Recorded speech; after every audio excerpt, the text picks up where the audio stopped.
और ड्यूटी भी करती थी, तो उस टाइम मेरे पास कुछ भी नहीं रहता था। मैं खाने के लिए भी कुछ नहीं रहता था कि मैं व्रत में खा सकूँ। फिर वहाँ कंपनी में मुझे एक दीदी थी, वो देती थी कि दीदी देखो, मैं ये डांस जर्नी वीडियो बना रहा था, पर मैं अगर सीधा-सीधा डांस के बारे में बता दूँगा, तो आपको आधी स्टोरी समझ में नहीं आएगी प्रॉपर। तो जो-जो चीज़ें जैसे-जैसे हुई हैं मेरी लाइफ में। Hello everyone, hello everyone. Welcome back to my new blog. Blog तो नहीं है ये, पर ये मेरी डांस जर्नी वीडियो है कि मेरा डांस करियर कैसे स्टार्ट हुआ था। तो आज आपको इस वीडियो में यही दिखने वाला है, यही सुनने वाले हो आप लोग कि मेरी डांस करियर कैसे स्टार्ट हुआ था। तो आज ये डांस करियर की वीडियो मेरी मम्मी के साथ में बना रहा हूँ। दीदी नहीं है, आपको मैंने बोला था कि मैं दीदी के साथ भी बनाऊँगा, पर दीदी अभी अपने घर चली गई हैं, तो वो इसलिए नहीं है इस वीडियो में। अभी तो मम्मी के साथ ही बना रहा हूँ। तो जो भी मेरी जर्नी वीडियो है, डांस जर्नी वीडियो, वो मम्मी बताएँगे आपको। पहले मम्मी मेरी बचपन की बात बताएँगी कि मैं बचपन में डांस करता था कि नहीं करता था, कैसे मैंने स्टार्ट किया। सीखना नहीं, कि मैंने डांस कब सीखना स्टार्ट किया। ये मेरी तब की बात है जब मैं छोटे में डांस करता था कि नहीं करता था। कितने साल में करता था डांस, कितने साल में नहीं किया मैंने, वो सब मम्मी बताएँगी आपको। तुम ही बताओ कुछ बचपन की स्टोरी। हेलो गाइस, ये जब 4 साल का था, साढ़े 4 साल का, तब से ये अकेले में जैसे कहीं दूर भी गाना बजता रहता, साउंड बजता रहता, तो ये अकेले अपना लुक बना लेता, जैसे बंजारन वाला या कुछ भी दुपट्टा-वुपट्टा बांध के सिर में, और वैसे ही डांस करता रहता। लोग छुप-छुप के देखते थे। अच्छा लगता था तो इसको इनाम भी देने आते थे। ₹50, ₹10, तो दौड़ के मेरे पास जाता था, "मम्मी, मुझे इतने पैसे दे रहे हैं, क्यों दे रहे हैं? मैं नहीं लूँगा।" तो मैं बोलने आती थी बाहर से कि पैसे मत दो, उसकी आदत खराब हो जाएगी, गंदी हो जाएगी, लालच बन जाएगा। तो इसको बिस्किट दे दिया करो, नहीं तो चॉकलेट लेके दे दिया करो, पर पैसे मत दिया करो। तो फिर ऐसे ही होता था कि जैसे नवरात्रि हुआ, तब खूब अपने मन से इतना अच्छा डांस करता था, सभी खुश हो जाते थे। लेकिन फिर धीरे-धीरे होते करते थोड़ा माहौल ऐसा बना या सिचुएशन ऐसे आ गई कि मुझे लुधियाना आना पड़ा। अब यहाँ आके ये स्कूल जाने लगा, स्कूल दौरान या यहाँ महाराज जी का प्रोग्राम होता था, हमारे गुरु महाराज जी का, तो उसमें सभी लोग प्रेरित करते थे कि बच्चे लोग मिलके डांस करें, तो अच्छा लगेगा। जैसे महाराज जी का गुरु पूजा हुआ या फिर महाराज जी का जन्मदिन हुआ, तो ऐसे-ऐसे करते थे, तो ये खुद ही सिखाता था, जो भी आता था अच्छा-बुरा, ये खुद ही 4 बजे स्कूल से आता था, तो सब लड़कियों को या लड़कों को इकट्ठा करके एक घर में, तो वहाँ स्टेप सिखाता था कि एक ही जैसे अच्छा रहे या ना रहे, पर स्टेप बनाता था बढ़िया से कि और सारे सारे बच्चे वैसे ही करते थे। उस टाइम मैं 6 या 7 क्लास में था जब की बात मम्मी बता रही हैं, तो ध्यान आने की बात बता रही हैं, तब सिखाता था मैं। उस तब टाइम मैं सभी सीखता भी लोग नहीं था। तालियां बजाते थे, अच्छा लगता था। यूट्यूब पे वीडियो भी अभी पड़े थे, तो अभी भी बच्चे देखते हैं जो बड़े हो गए बच्चे, इसी के जैसे लड़कियां बड़ी हो गई हैं, तो आती हैं कभी-कभी तो बोलती हैं कि आंटी हम लोग कैसे-कैसे डांस करते थे, पर आप लोग तालियां। और जब जैसे जन्माष्टमी हुआ, सरस्वती पूजा हुआ, तो नवरात्रि हुआ। नवरात्रि हुआ, जागरण में जैसे सभी डांस करते हैं राधा कृष्ण वाला, तो जब लोगों को पता चला कि हाँ करण डांस करता है तो अच्छा करता है, सबको पसंद आता था, तो इसको बुलाते थे। तो ये जाता, एक बार ऐसा हुआ कि नवरात्रि में मैं 9 दिन का नवरात्रि रहती थी व्रत, और ड्यूटी भी करती थी, तो उस टाइम मेरे पास कुछ भी नहीं रहता था। मैं खाने के लिए भी कुछ नहीं रहता था कि मैं व्रत में खा सकूं। फिर वहाँ कंपनी में मुझे एक दीदी थी, वो देती थी कि दीदी आप व्रत रखे हो, कुछ खाए नहीं हो, तो अपने घर से बना के लाती थी फरार। मुझे उसकी अभी भी बहुत याद आती है। तो फिर उस दिन मैं दिया भी नहीं जलाई थी कि जब मुझे कुछ दिए रहे हैं तो मैं सिर्फ व्रत रखूंगी, पर मैं छोड़ूंगी नहीं। तो इसके लिए ना बुलाने आ गए इसको डांस के लिए, तो ये पूछा कि मैं जाऊं कि नहीं जाऊं। तो मैं बोली कि भैया से पूछ, अगर बोले तो चला जा। तो ये गया फिर, तो लाके शाम को 2 घंटे बाद आया था। 2 घंटे 2 जगह डांस किया था। रात को 1 बजे, 2 1 बजे बजे 2 ऐसे-ऐसे बजे आता था आता वो। था, तो मैं जागते रहती थी, मैं ग्रिल पे खड़ी रहती थी कि अब आए। डर लगता था कि इतनी रात को पता नहीं अकेले भेज देंगे, क्या हो क्या ना हो, कुत्ता काट ले या फिर शहर है, कोई चोर उचक्का मिल जाए। यहाँ लुधियाना में तो बहुत ज्यादा होता है ऐसा। तो खड़ी रहती थी ग्रिल पे, तो सारे लोग आते थे साथ में, छोड़ के जाते थे, तो ला के दिए 700 रुपए। फिर दूसरे दिन बेटी हमारी गई वो पैसे लेके, अंगूर लेके आई, सेब लेके आई, तेल लेके आए 1 किलो सरसों का, दीपक जलाने के लिए। फिर ऐसे ऐसे मतलब करते थे डांस। तो जब ज्यादा भारी भारी जगह जाने लगे तब नहीं। अभी इस बार छठ पूजा में आए थे एक लोग, बोलते कि जैसे कहेंगे वैसे स्टेज बनाऊंगा, जितना पैसा मांगेंगे उतना दूंगा।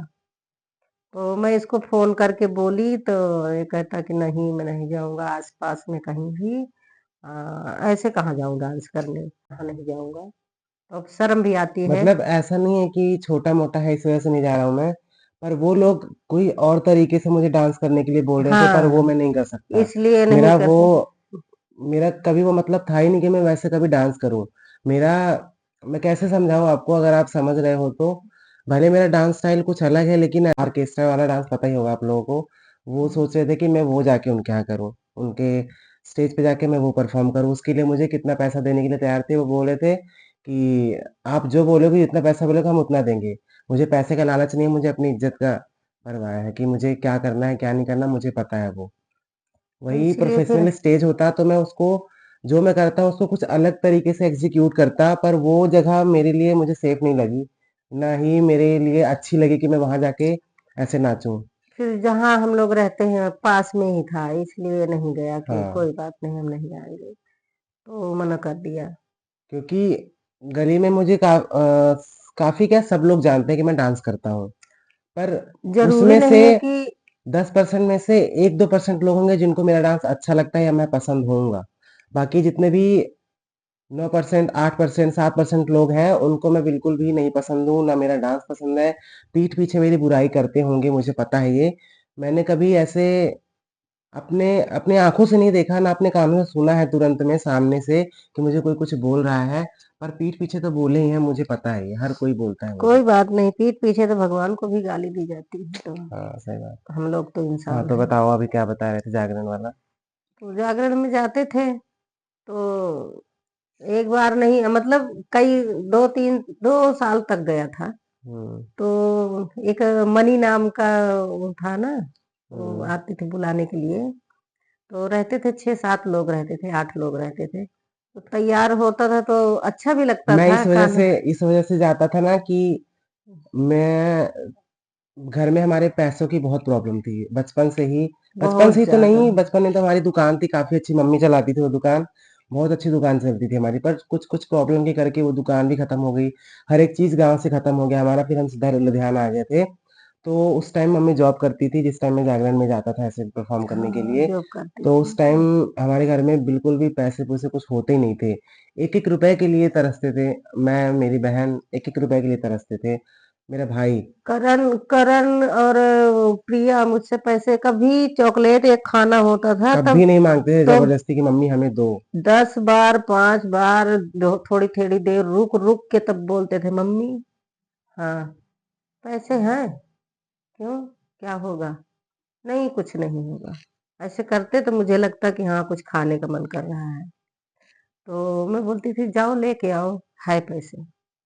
तो देती थी, 5 रुपए देती थी, 1 रुपए देती थी। और जैसे नहीं था, उस टाइम नहीं रहता था, तो ये पैसा तो आता था खाते में, तो 100-200 रुपए, बेटी स्कूल जाती थी तो उसके लिए 1200 रुपए महीने फीस लगता था। तो उसके लिए 2 हजार तो पड़े रहते थे, कभी कुछ 200 रुपए, 150 रुपए, 100 रुपए लगता था। तो इसलिए एडवांस में चाहे जितनी भी तकलीफें आ जाए, पर वो 2 हजार नहीं निकालती थी। तो उसी में से फिर शाम को ड्यूटी से आते टाइम 100 रुपए निकालती, 50 रुपए निकालती, तब चीज लेके आती थी कि मांग रहे थे तो खाने के लिए ही हुँ। मांग रहे थे, लेके जाओ। और मुझे कोई समोसे भी दे देता, कंपनी में कोई अपनी तरफ से लाके दे देता कि हाँ दीदी खा लो, तो मैं बोलती कि उनके सामने तो मैं ले लेती थी, पर मन में आता कि मैं यहाँ समोसे खा रही हूँ, हमारे बच्चे नहीं खा रहे हैं। अच्छा रख लेती हूँ, घर पे जाके दे दूंगी, नहीं रास्ते में खा लूंगी। अब घर ले जाऊंगी तो 3 और खरीदूं। फिर यही सोच के ना रास्ते में खाती, सोचते सोचते पूरा रास्ता चली आती। फिर लास्ट में आके जो लास्ट दुकान बचती उसी में 3 समोसे और लेती, तब जाके चारों लोग खाते थे घर में आके। ऐसे ऐसे टाइम रहते थे। हम जल्दी आज रहता ही नहीं कुछ था। भी हो, आज के टाइम में हमें लगता है कि पहले से हम बहुत बेहतर हैं, सही बात। क्योंकि सबको लगता है मतलब अपना दुख अपना ही लगता है। वो तो है। और ये चीज़ है कि किसी को बताना भी नहीं चाहिए अपने घर का कुछ भी कि हम कैसे हैं, कैसे नहीं, क्या खाए हैं, क्योंकि हम बताएँगे नहीं तो कोई जानेगा भी नहीं और जी। हमारे पेट में तो कोई देखेगा नहीं कि क्या खाए हो, इसलिए बताना नहीं चाहिए। फिर भी अब आज बता रही हूँ। देखो, मैं ये डांस जर्नी वीडियो बना रहा था, पर मैं अगर सीधा-सीधा डांस के बारे में बता दूँगा, तो आपको आधी स्टोरी समझ में नहीं आएगी प्रॉपर। तो जो-जो चीज़ें जैसे-जैसे हुई हैं मेरी लाइफ़ में, मेरी लाइफ़ में क्या हम साथ में हो तो मेरे साथ ही जुड़ा हुआ है सब कुछ। इस वजह से तो आपको सारा एक्सप्लेन करना पड़ेगा मुझे। इस वजह से मैं ये भी बता रहा हूँ, ये सारी बातें बता रहा हूँ ताकि आपको सब कुछ समझ में आए, क्या-क्या चीज़ें हुई हैं मेरी लाइफ़ में। मेरी मम्मी की लाइफ़ में, मेरी लाइफ़ में, बाकी मेरे भाई-बहन की लाइफ़ में जो भी हुआ है, तब आपको समझ में आएगा क्लियर। अगर मैं चाहूँ तो डांस डांस का भी खाली बता सकता हूँ, पर आपको क्लियर समझ में नहीं आएगा ऐसे। बताओ। तो ऐसे-ऐसे टाइम रहते हैं, आज कहीं जाने का इनको होता है, कहीं से फ़ोन आता है या कहीं जैसे जाना हुआ कि हाँ, यहाँ सिलेक्ट हो गए हैं, भगवान से प्रार्थना करती रहती हूँ कि हाँ, गए हैं तो अच्छे से हो जाए। फिर भी पता नहीं क्यों अभी भी कुछ न कुछ हो ही जाता है, जैसे हमारी लोगों की इतनी खुशी हो जाती है कि हमारी लोगों की ही नज़र लग जाती है। अभी मुंबई जाना था, कितना कितना महीना हो गया, सिलेक्ट भी हो गए, 2 बार उन लोगों का फ़ोन भी आ गया कि आपको आना है, आप तैयारी करके रखो, रेडी रखो, हम 1 हफ्ता के पहले बताएँगे, आपको टिकट-उकट कराने का टाइम देंगे। फिर भी उन लोगों ने पता नहीं क्या हुआ, पूरा शो खत्म हो गया और जिसको जीतना था वो जीत भी गया। मतलब ये भी नहीं सोचते कि अगले को हमने कहा है, 2-2 बार फ़ोन करके खुद से बोला है कि तुम रेडी रहना, तैयारी रखना, तुम सेलेक्ट हो, फिर भी नहीं बुलाए। तो हम लोगों को लगता है कहीं न कहीं अभी कुछ पता नहीं क्या मिस हो रहा है, भगवान क्या और चाह रहे हैं कि नहीं हो पाता। तो इससे थोड़ा मन दुखी हो जाता है। बाकी तो जो होता है अच्छे के लिए ही होता है, यही हुँ। सोच के सब्र करते हैं कि चलो जो होता है अच्छे के लिए होता है। अच्छा। फिर जहाँ हम पहले रेंट पे रहते थे ना, वहाँ पर मैंने सबको डांस करके दिखाया अपना, जो मैंने किया था, तो सबको बहुत पसंद आया वो डांस। तो सब मेरे भाई से बोलते कि इसको डांस अकेडमी में लगा दो, अच्छा डांस करता है, सीख जाएगा बढ़िया। तो मेरे भाई ने फिर इधर जिधर मैं रहता था, उधर एरिया में पता किया कि कहाँ-कहाँ डांस अकेडमीज़ है। तो 2-3 जगह पता किया, तो जहाँ उनको सही लगा, तो उन्होंने मुझे लगाया उधर अकेडमी में। पहले 1 दिन ले गए डेमो के लिए, तो वहाँ मुझे अच्छा लगा। पहला दिन था, तो थोड़ा-सा नर्वस था मैं, पर मुझे अच्छा लगा वहाँ डांस करके, सीख के। फिर धीरे-धीरे मैं रेगुलर कर दिया। फिर मैंने 1 साल 1 साल हाँ, 1 साल किया था, पर 1 साल अकेडमी लगने के 1 महीने बाद मेरा एनुअल फंक्शन था। उसी अकेडमी में जहाँ मैं सीखता था, वहाँ स्कूल भी था, प्ले वे स्कूल था, तो वो स्कूल का एनुअल फंक्शन होता था। तो उसी एनुअल फंक्शन में हमारे अकेडमी के जितने भी बच्चे थे, सबको परफ़ॉर्म करना होता था, तो हमें भी बुलाया गया था एनुअल फंक्शन में। तो हमने परफ़ॉर्म किया था वहाँ पर, मतलब मैंने परफ़ॉर्म किया था वहाँ पर, सोलो परफ़ॉर्म किया था। वो पहली परफ़ॉर्मेंस थी मेरी, लाइफ़ की पहली परफ़ॉर्मेंस थी ऐसे बड़े से स्टेज पे। मेरे लिए बहुत बड़ा स्टेज था वो, परफ़ॉर्म तो किया था मैंने पब्लिक के सामने बहुत बार, पर वो स्टेज मेरे लिए बहुत बड़ा था उस टाइम। तो उस टाइम परफ़ॉर्म करके मुझे बहुत ज़्यादा ही अच्छा लगा था। 1 महीना मुझे हुआ था डांस सीखे हुए। उस 1 महीने के बाद ही फिर मैं एनुअल फंक्शन में गया परफ़ॉर्म करने के लिए। वहाँ पर मैंने अच्छा किया था, 1 महीने के हिसाब से काफ़ी अच्छा किया था। पहले हम लोग बहुत ज़्यादा एक्साइटेड रहते थे, कहीं जैसे कॉम्पिटिशन में जाना हुआ तो ₹100 पास लगता था, एक लोग का फ्री रहता हाँ, था, बाकी ₹100 पास लगता था। मेरी दीदी जाती थी, दीदी की बेटी जाती थी, मैं जाती थी, बड़ा बेटा जाता था। सब जाते थे देखने के लिए कि करण कैसा डांस करता है, यहाँ जा रहा है, अच्छा लगेगा। सारा-सारा दिन वहीं बीत जाता था। इतना एक्साइटेड रहते थे तैयारी करने के लिए कि आज जाना है, ये कैसा-कैसा करते हैं। तो ये सब होता गया और ये जो है अपना आगे बढ़ता गया और फिर धीरे-धीरे, धीरे-धीरे डांस सीखता रहा उधर 1 साल सीखा मैंने। और ऐसा नहीं है, जो सर हम मुझे सिखाते मैं वो सीखता ही था, पर मुझे इतना ज़्यादा ही चुल मची रहती थी कि नहीं, जो मुझे सिखाया वो तो सीख रहा हूँ, जो अलग बंदे को सिखा रहे हैं, किसी और बच्चे को सिखा रहे हैं, वो चुपके-चुपके से वो भी मैं कॉपी करता था, वो घर घर पे आके वो सारी प्रैक्टिस करता था मैं अच्छे से, ताकि मेरा भी क्लियर होए अच्छे से। तो डांस में मेरा बचपन से ही बहुत मन था, बचपन से ही। नाचने के लिए कोई भी कहते मैं तुरंत नाचने लग जाता था कहीं भी, एक कहीं बार भी। तो यहाँ अपनी मौसी के यहाँ ना सीढ़ी से गिर गया, 6 सीढ़ियों डांस के करने ऊपर के से। चक्कर में अपनी मासी के यहाँ मैं आया था, यहाँ पर तो रहता नहीं था पहले, हम लोग आए थे, मैं, मम्मी और दीदी आए थे। 3 महीने के लिए आए थे यहाँ घूमने के लिए। तो गाना चल रहा था ऐसे स्पीकर में, वो वाला गाना कौन था? ये चाँद कोई दीवाना हाँ, है, ऐसे ये कोई गाना सीढ़ी था। पर से ना उतर-उतर के ऐसे-ऐसे करके उतर मैं रहा डांस कर रहा था। था तो कोई अचानक से आ गया था ना कोई। हाँ, अचानक से कोई आ गया तो मैं शर्म के मारे सीढ़ी भी भागने लग गया। छत पे जा ही रहा था कि सीढ़ी के बगल में नलका लगा हुआ था। तो वहां से मैं सीधा नीचे गिरा और नलका मेरे सर पे बचा, मैं बेहोश वहीं पर। फिर डॉक्टर वगैरह के यहाँ ले गए, मम्मी मौसी वगैरह। मौसी इसकी चिल्लाई कहती उसका सिर गया। तो ये 6 सीढ़ियों के ऊपर से गिरा था डांस के चक्कर में। मुझे अभी भी याद है। थोड़ा ये भी लगता है कि हमने जो पीछे मतलब समय काटा है, जैसे झेला हुआ है, अब इसको देख के ऐसा लगता है कि चलो सब ठीक ही हुआ, जो होता है अच्छे के लिए ही होता है। क्या पता जो परिस्थितियाँ बनी थी पहले, वो इसी के लिए बनी हो कि इसको यहाँ से हटाना है, जैसे कि कोई नई चीज़ बनाना है, तो पुरानी को तोड़ना पड़ेगा। तो इसीलिए पहले का जो था वो मिटा के भगवान ने भी ऐसा किया होगा, तभी तो रास्ता बनाए, एक रास्ता बनाने के लिए कितना क्या कुछ करते हैं।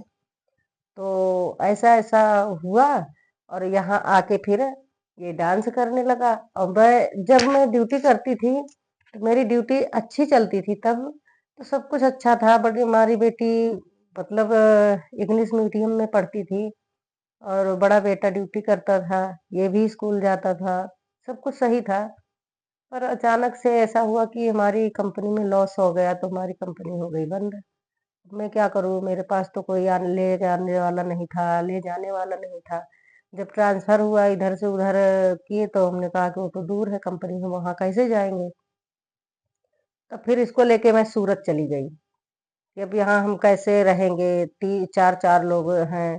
तो इसके डैडी रहते थे सूरत में, वहाँ चली गई। उन्होंने उनसे पूछा फ़ोन करके तो बोले कि आ जाओ कोई बात नहीं, यहाँ भी देखेंगे अकेडमी, यहाँ लगवा देंगे। तो मैं गई तो वहाँ एकेडमी मिली ही नहीं, कहीं दूर-दूर थी और ये छोटा था, तब रहा होगा 12 12 साल या 10-11 साल तक का था, हम्म, 8वीं क्लास में पढ़ता था वहाँ। हम्म। तो एकेडमी मिली ही नहीं, फिर वहाँ भी 1 साल कम से 1 कम मैंने साल वेस्ट पूरा, किया था वहां पर, 1 साल। 1 साल लॉकडाउन के मिस हो पहले की बात हुई है ना? हुँ, लॉकडाउन के पहले की 1 बात है। साल मिस हो गया फिर मुझे दुःख भी हुआ कि इसका डांस छूट रहा है और मेरा बड़ा बेटा एकेडमी जाता था, अपना सिंगिंग करता था, उसका भी छूट गया।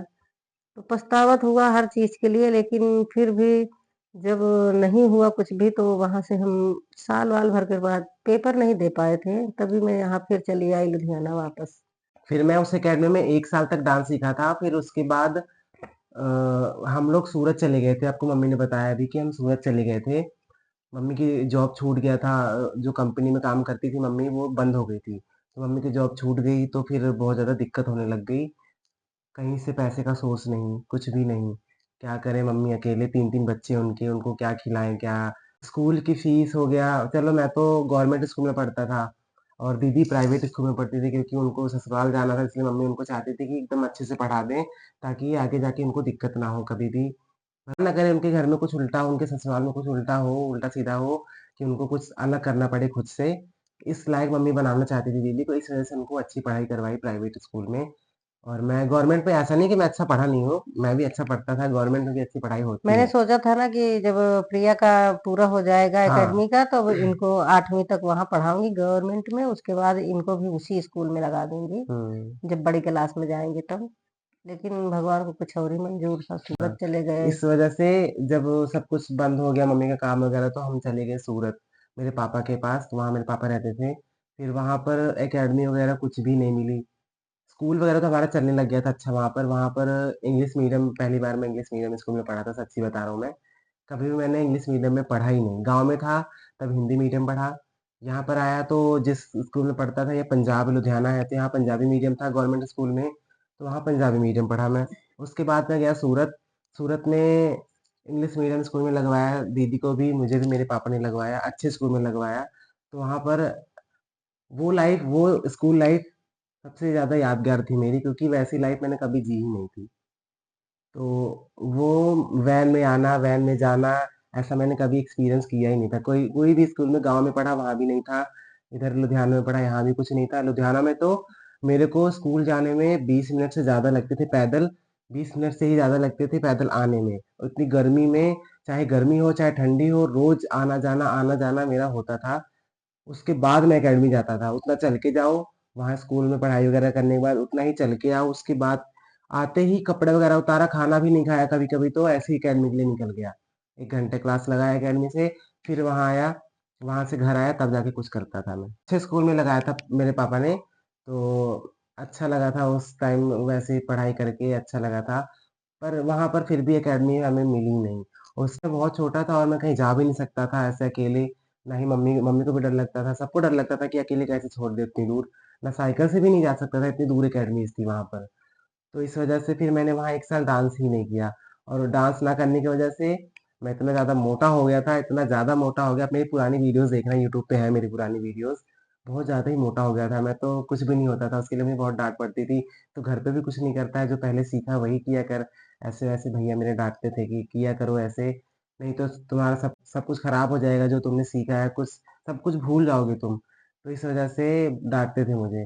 फिर कुछ प्रॉब्लम हुई थी वहाँ सूरत में तो हमें हमने अपना पेपर भी नहीं दिया था, लास्ट लास्ट पेपर था हमारा, मेरा और दीदी का।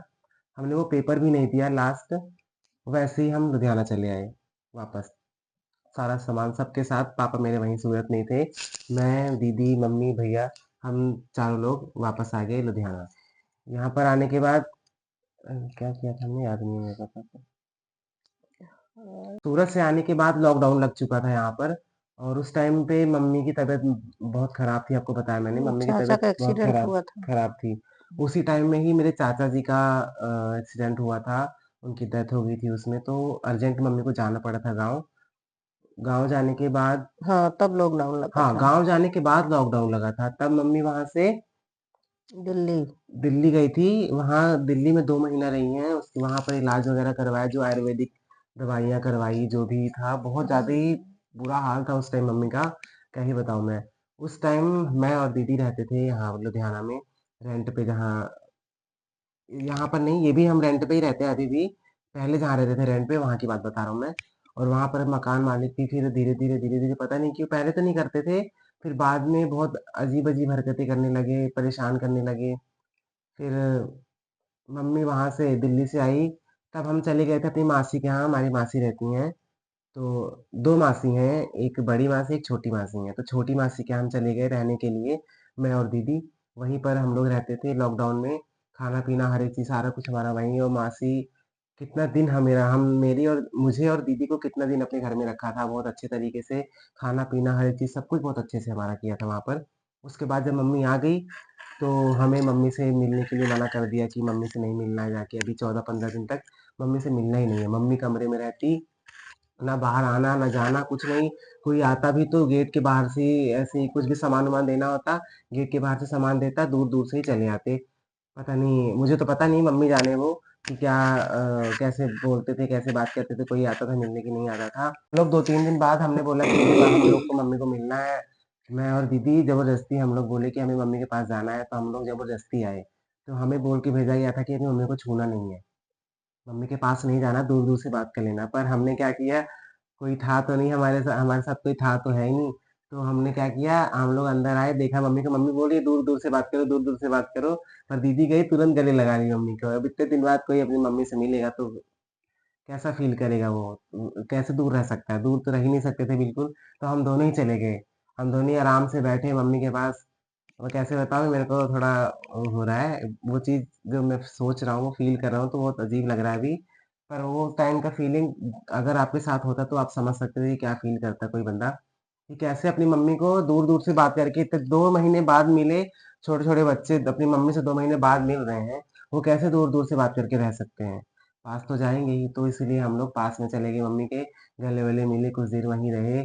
फिर मम्मी जो-जो चीज़ें लाई थी खाने-पीने का सामान जो भी लाई थी हमारे लिए, वो सब हम खोल-खोल के खाने लग गए। हमें कोई फ़िक्र ही नहीं कि हमें कुछ होगा या नहीं होगा, हमें कोई फ़र्क ही नहीं पड़ा।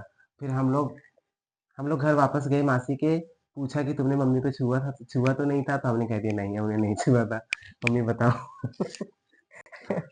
फिर मैं गई थी चेक कराने के लिए, तो हमारा मतलब पॉजिटिव आया था। फिर यहाँ आके मैं अपना ड्यूटी तो ढूँढती थी, कहीं मिलती ही नहीं थी वैसे ड्यूटी, फिर पीस रेट पे सिलाई करने लगी। तब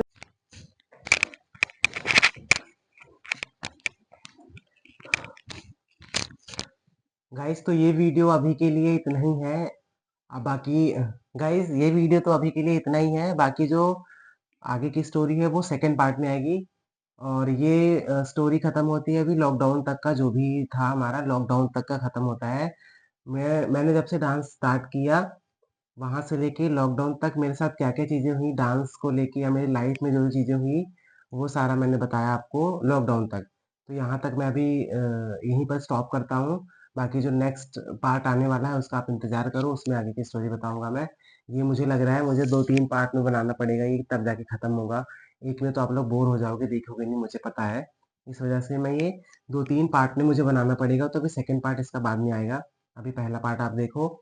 तो ये ब्लॉग नहीं है तो ये वीडियो मैं यहीं एंड करता हूँ। अगर आपको अच्छा लगा हो तो please like share comment and channel को सब्सक्राइब जरूर कर लेना। और प्लीज़ ये वीडियो ज़रूर देखना। मेरी लाइफ स्टोरी क्या है मेरी डांस जर्नी क्या थी कैसे कैसे मैंने डांस किया क्या क्या लाइफ में मेरे उतार चढ़ाव आए हैं वो आप ज़रूर देखना। बताना मुझे कमेंट में कि आपको क्या सच लगा क्या फेक लगा। वैसे तो मैंने और मम्मी ने जो भी बताया सच बताया है कुछ फेक भी तो इसमें कुछ नहीं है, जो कुछ भी भी बताया फेक था नहीं है। कुछ भी पूरा फेक सच नहीं है। है क्योंकि फेक बता के हमें मिलेगा क्या। अगर आप ऐसा सोच रहे हो कि मैं व्यूज़ के लिए कर रहा हूँ तो ये गलत है। मैं ऐसा कुछ भी नहीं। अगर मैं मुझे व्यूज़ के लिए करना होता तो मैं बहुत कुछ कर सकता था कि हाँ मैं ऐसे कर दूँ फालतू चीज़ें ऐसे कर दूँ फालतू चीज़ें क्या पता व्यूज़ आ जाए। पर नहीं जो रियल है मैं वही बता रहा हूँ आपको ऐसा कुछ भी फेक नहीं है। तो प्लीज़ गाइस अगर आपको अच्छा लगा है तो लाइक शेयर कमेंट चैनल को सब्सक्राइब जरूर कर लेना।